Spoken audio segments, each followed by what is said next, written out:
শুরু হয়েছে হজের আনুষ্ঠানিকতা। মক্কা থেকে মিনায় সমবেত হয়েছেন বাংলাদেশি সহ অন্তত ২০ লাখের মতো হজযাত্রী। কাল আরাফাতের ময়দানে হবে হজের মূল পর্ব। হজ কার্যক্রম নির্বিঘ্ন করতে ৩ স্তরে নিরাপত্তা ব্যবস্থা নিয়েছে সৌদি আরব।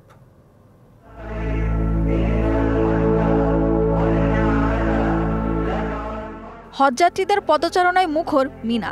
বৃহস্পতিবার সন্ধ্যার পর থেকে সেলাইবিহীন সাদা কাপড় পরে মক্কা থেকে রাতভর কেউ হেঁটে কেউ বাহনে চড়ে সমবেত হন মিনায়।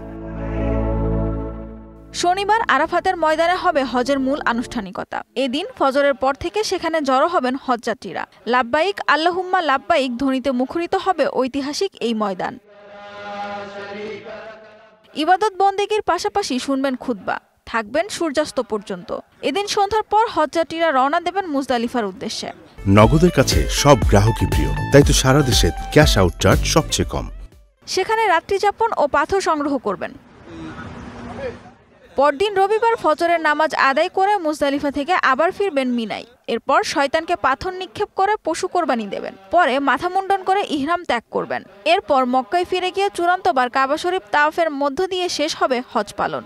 সারা বিশ্বের প্রায় ২০ লাখ মানুষ এবার হজে অংশ নিচ্ছেন। এর মধ্যে বাংলাদেশি ৮৫,০০০-এর বেশি। গতকাল রাত থেকেই মিনায় বাংলাদেশি হজযাত্রীদের আসা শুরু হয়েছে। ইতিমধ্যে অনেকে পৌঁছে গেছেন। আর আমরা বাকি হজযাত্রীদেরকে নিয়ে মোট ৮৫,০০০ হজযাত্রীদেরকে নিয়ে দুপুরের আগে আজকেই মিনায় পৌঁছাবো ইনশাল্লাহ। হজের কার্যক্রম নির্বিঘ্ন করতে সব ধরনের ব্যবস্থা নিয়েছে সৌদি আরব। যে কোনো ধরনের নাশকতা ঠেকাতে রাখা হয়েছে ৩ স্তরের নিরাপত্তা ব্যবস্থা।